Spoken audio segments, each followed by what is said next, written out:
Hello all brothers and sisters, welcome to my YouTube channel Lascar Raghul.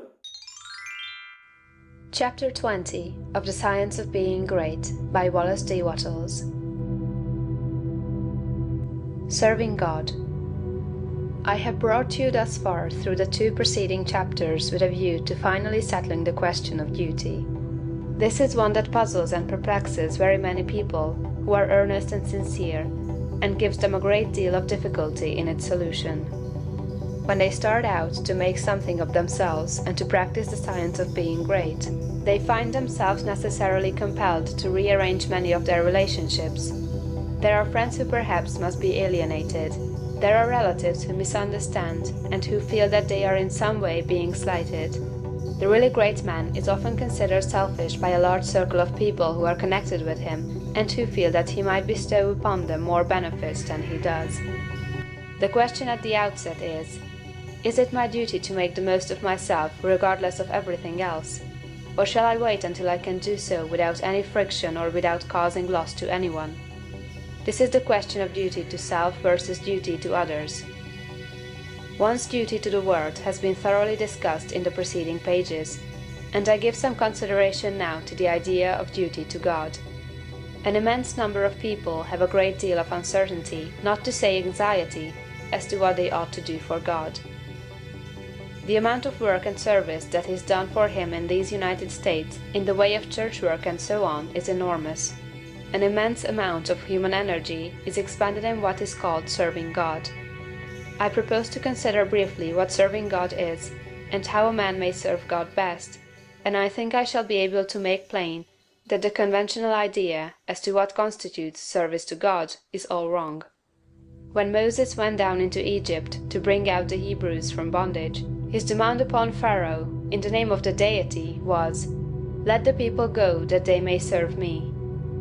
He led them out into the wilderness, and there instituted a new form of worship, which has led many people to suppose that worship constitutes the service of God, although later God himself distinctly declared that he cared nothing for ceremonies, burnt offerings, or oblation, and the teaching of Jesus, if rightly understood, would do away with organized temple worship altogether. God does not lack anything that man may do for him with their hands or bodies or voices. St. Paul points out that man can do nothing for God does not need anything. The view of evolution that we have taken shows God seeking expression through man. Through all the successive ages in which His Spirit has urged man up to the height, God has gone on seeking expression. Every generation of man is more godlike than the preceding generation.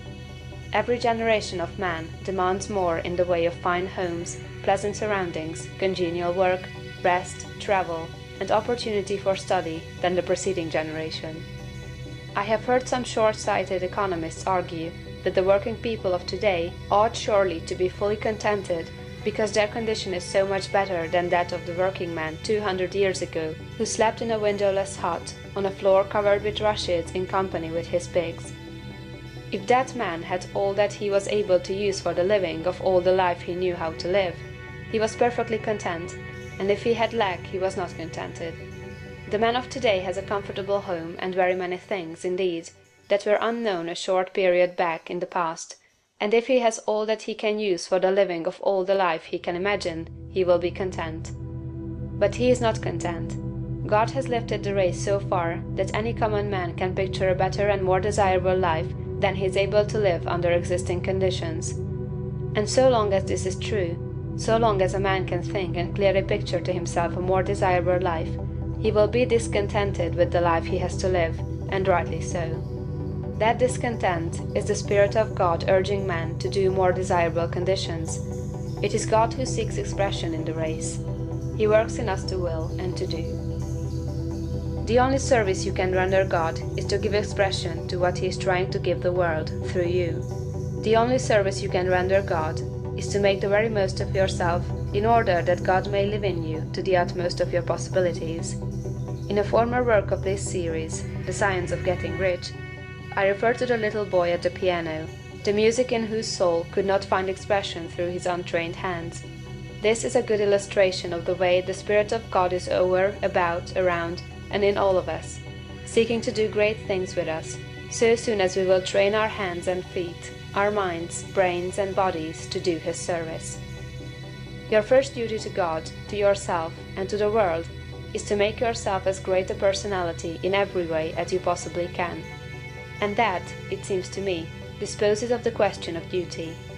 There are one or two other things that might be disposed of in closing this chapter. I have written of opportunity in a preceding chapter.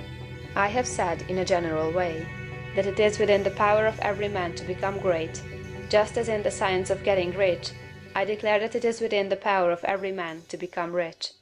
But these sweeping generalizations need qualifying. There are men who have such materialistic minds that they are absolutely incapable of comprehending the philosophy set forth in these books. There is a great mass of men and women who have lived and worked until they are practically incapable of thought along these lines, and they cannot receive the message.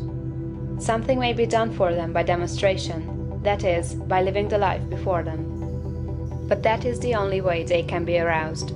The world needs demonstration more than it needs teaching. For this mass of people, our duty is to become as great in personality as possible, in order that they may see and desire to do likewise. It is our duty to make ourselves great for their sakes, so that we may help prepare the world, that the next generation shall have better conditions for thought. One other point. I am frequently written to by people who wish to make something of themselves and to move out into the world, but who are hampered by home ties, having others more or less dependent upon them, whom they fear would suffer if left alone. In general, I advise such people to move out fearlessly, and to make the most of themselves. If there is a loss at home, it will be only temporary and apparent, for in a little while, if you follow the leading of spirit, you will be able to take better care of your dependents than you have ever done before.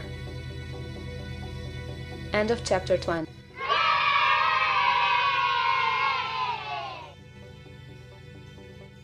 So brothers and sisters, thank you for watching this video. I will be seeing you in another video. Until then, this is me Raghul signing off.